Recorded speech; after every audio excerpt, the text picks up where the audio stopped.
अवधूत चिंतन श्री गुरुदेव दत्त स्वामी महाराज की जय.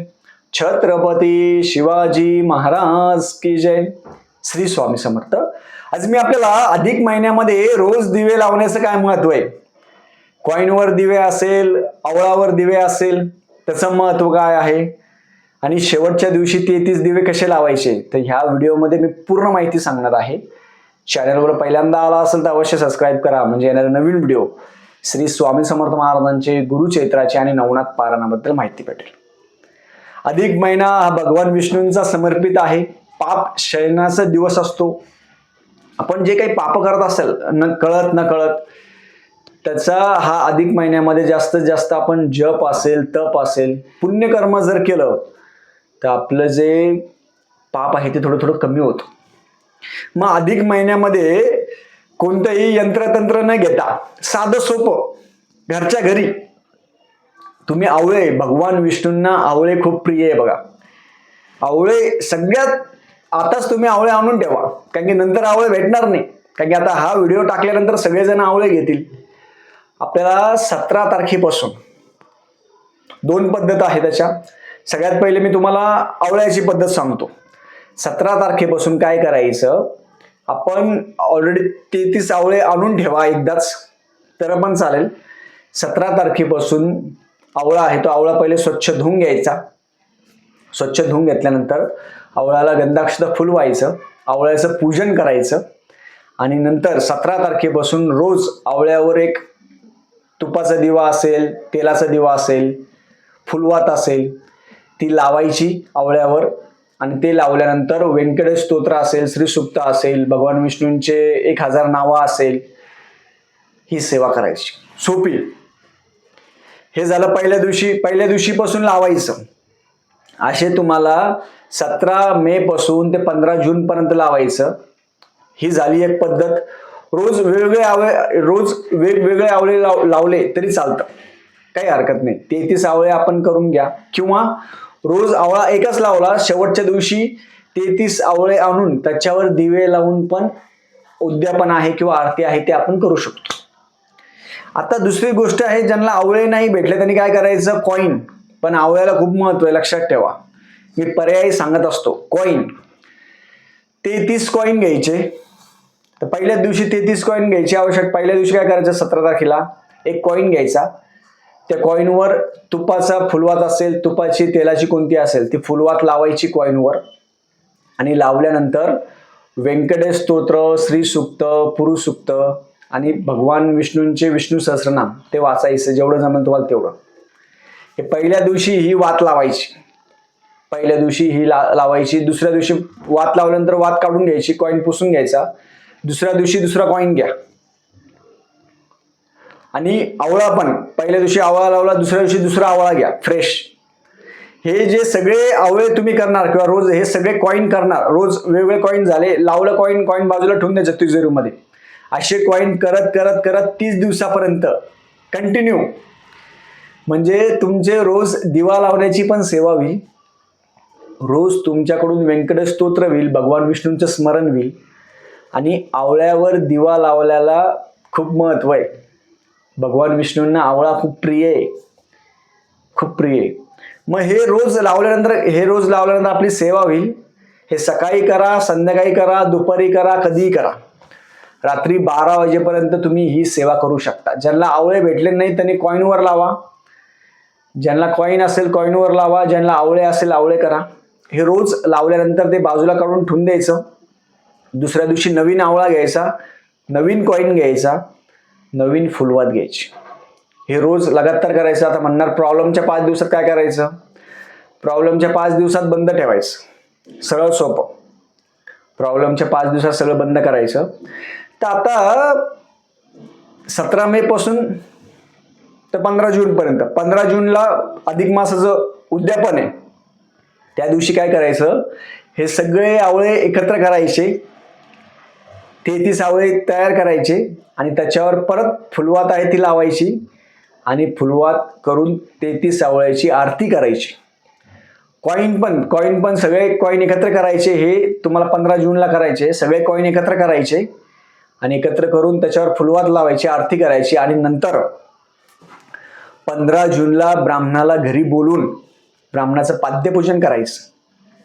ब्राह्मणांचं पाद्यपूजन करायचं. ब्राह्मणाला वस्त्रदान असेल, शिदा असेल. शिद्यामध्ये काय द्यायचं खूप जणांना कन्फ्युज असतं. शिदा म्हणजे काय? कोरडा शिदा. घरचं पीठ कधी ब्राह्मणाला द्यायचं नाही. कोणी कोणी 4 दिवसाचा प्रॉब्लेम पाळता, कोणी नाही पाळत. ब्राह्मणाला शिदामध्ये सप्तधान्य असेल 1.25 किलो देऊ शकता आपल्या ऐपतीनुसार.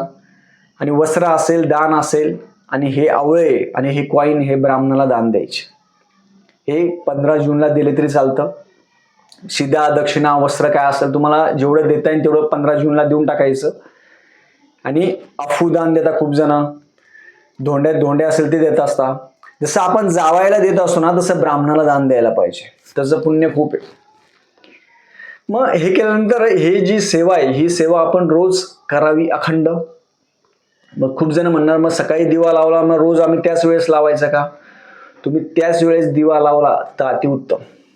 एक वेळ पाळायची फक्त. आपल्याला कोणतंही यंत्र तंत्राची काही गरज नाही. आपल्याला आवळे तुम्हाला भेटून जातील. रोज एकाच आवळ्यावर दिवा लावला तरी चालतो. शेवटच्या दिवशी आपण 33 किंवा 30 आवळे आणून घ्यायचे, हे पण चालतं. कॉईनवर आवळे नाही भेटले तुम्हाला, कॉईनवर लावा किंवा 1-2 आवळे भेटतील, आवळे घ्या. आवळा आहे तो आवळा घ्यायचा, खाली डिशमध्ये ठेवा, त्याच्यावर फुलवात लावा. मी तुम्हाला स्क्रीनवर दाखवेल ते. फुलवात लावायची आणि नंतर आवळ्यानी आरती करायची. आवळ्याचा दिवा लावल्यानंतर आवळ्याने ओळून घ्यायचं. आणि आपल्या घरामध्ये सत्यनारायणचा फोटो असेल, एक चौरंग करून घ्या. चौरंग ठेवा, त्याच्यावर सत्यनारायण भगवानचा फोटो ठेवा. तो 30 दिवस फोटो घरामध्ये स्थापन करायचा. 30 दिवस बालाजी महाराजांचा करा किंवा भगवान सत्यनारायणचा करा. 30 दिवस चौरंगावर तो फोटो आहे तो स्थापन करा. ते भगवान विष्णू आहे ते 30 दिवस लगातार स्थापन करून ठेवायचे. त्यांच्या समोरच तुम्ही सत्यनारायण पूजन करू शकता. त्यांच्या समोर तुम्ही व्यंकटेश स्तोत्र वाचू शकता. तुपाचा दिवा असेल, तिळाचा दिवा असेल, हे तुम्ही त्यांच्या समोर लावू शकता. म्हणून ज्यांच्याकडे जागा नसेल त्यांनी ठीक आहे, काही प्रॉब्लेम नाही. पण ज्यांच्याकडे जागा असेल तर त्यांनी 17 मेलाच आपण एक चौरंग ठेवून किंवा पाट ठेवून त्याच्यावर फोटो ठेवा. चौरंग ठेवा, पाट ठेवा, फोटो ठेवा. आणि फोटो ठेवल्यानंतर आपण सत्यनारायण भगवानचा फोटो ठेवा किंवा बालाजी महाराजांचा ठेवा, काही हरकत नाही. किंवा विष्णूजी शयन करताना आणि लक्ष्मी माता पाय दाबताना जो फोटो आहे तो पण ठेवू शकता. रोज म्हणजे तुमच्या फोटोचं पूजन होईल. रोज तुपाचा दिवा, तेलाचा दिवा लागला जाईल. रोज आवळ्याचा दिवा लावला जाईल. रोज कॉईनवर दिवा लावला जाईल. आणि व्यंकटेश स्तोत्र वाचायचं रोज. चढत्या क्रमाने व्यंकटेश स्तोत्र वाचू शकता, काही हरकत नाही. रोज व्यंकटेश स्तोत्र वाचायचं. व्यंकटेश स्तोत्र तुम्ही 1 वेळा, 2 वेळा, 11 वेळा, 21 वेळा व्यंकटेश स्तोत्र जेवढं जमेल तेवढं आपण वाचायचं. एवढी जरी तुम्ही सेवा केली तर अधिक महिन्यामधलं सगळं पुण्य तुम्हाला प्राप्त होईल. अधिक महिन्या म्हणजे पुण्यकर्म. तुम्हाला कोणतंही यंत्र तंत्र काही गरज नाही. हे घ्या, ते घ्या, लक्ष्मीपूजन घ्या, यंत्र घ्या, काही गरज नाही. भगवान विष्णूंना साधी आणि सोपी सेवा आवडते. साधी सोपी. स्वतः सेवा करणं महत्वाची. काही काही जण काय करतात, सेवाच नाही करत आणि दुसऱ्यांना सांगत बसता हे करा आणि ते करा. स्वतः करा. ह्या प्रॉपर सेवा मी स्वतः करतो. सोप्या आहे. व्यंकटेश स्तोत्र चढत्या क्रमाने वाचायचं अधिक महिन्यामध्ये. त्याचा पण मी व्हिडिओ टाकणार आहे. कारण की भगवान विष्णूंची सेवा हीच महत्वाची अधिक महिन्यामध्ये. दुसरं बाकी तुम्ही काही करू नका. जास्त व्यंकटेश स्तोत्र आणि गुरुचरित्र पारायण, गुरुचरित्र, नवनाथ पारायण. आता आवळ्यावर तुम्ही दिवा लावल्यानंतर तो जो दिवा आहे तो विझल्यानंतर तो एका कॅरीबॅग मध्ये ठेवून द्यायचा आणि आवळा पुसून एका ठिकाणी ठेवून द्यायचं. तिथंच ठेवून द्यायचं एका ठिकाणी. फोटो समोर ठेवला तरी चालतं. तर अशा पद्धतीने करावं. तुम्हाला वृद्धी असेल, सुतक असेल तर 5 दिवस 10 दिवस बंद करायचं. आपल्या मुलांना पण सवय लावा. आता उन्हाळा आहे, सेवा जास्त करायला लावा. व्यंकटेश स्तोत्र आपल्या मुलांना म्हणायला लावा, त्यांना स्वतः करायला लावा. आणि व्यंकटेश स्तोत्र आपण जर केलं तर त्याचं फळ आपल्याला भेटेल. दिवे लावण्याच्या सेवेला ही सेवा जो अधिक महिन्यामध्ये करेल, त्यांचे अडकलेले पैसे असेल, कर्जबाजारीपणा असेल, घरामध्ये पैसा टिकत नसेल, तर अशा व्यक्तींना ही प्रभावी सेवा आहे. 1 रुपया खर्च नाही तुम्हाला. काय रोज दिवा लावायचा, रोज फक्त व्यंकटेश स्तोत्र रोज म्हणायचं. तुम्ही स्वतः म्हटल्याशिवाय तुम्हाला असं काहीच भेटणार नाही, हे लक्षात ठेवा. कोणतेही सेवा असेल, जप असेल, पूर्वीच्या काळी साधू असेल, संत असेल, ते जप तपामध्ये तल्लीन व्हायचे. आता पण बघा, तुम्ही कंटिन्यू जप करा 24 तास, कसं मन प्रसन्न होतं. तुम्हाला सगळं रेडीमेड हातामध्ये येणार नाही, हे लक्षात ठेवा. खूप जण म्हणणार अंधश्रद्धासारखं तुम्ही लावलं आणि तुम्हाला पैसे भेटतील, असं नाहीये. तुम्हाला कष्ट करावं लागणार आहे. तुम्हाला व्यंकटेश स्तोत्र रोज म्हटलं तर तुम्हाला मार्ग निघतील आणि मनामध्ये एक प्रकारची शक्ती निर्माण होईल. म्हणून सगळ्यांनी ही सेवा करावी. तुम्हाला कोणत्याही यंत्रतंत्राची गरज नाही, कोणत्याही पैशाची गरज नाही. तुम्ही फक्त मनापासून सेवा करायला पाहिजे. आणि ही सेवा जो व्यक्ती करतो त्याला पुण्य प्राप्त होतं. खूप मोठं पुण्य आहे, ते पुण्य प्राप्त होतं. म्हणून अधिक महिन्यामध्ये ही सेवा प्रत्येकाने करावी. साधी सोपी आहे. तुम्ही सकाळी करा, दुपारी करा, रात्री करा, कधीही करा. आवळ्यावर दिवा लावून व्यंकटेश स्तोत्र म्हणणं हे महत्वाचं सगळ्यात. झालेली सेवा मी महाराजांच्या रुजू करतो. श्री स्वामी समर्थ.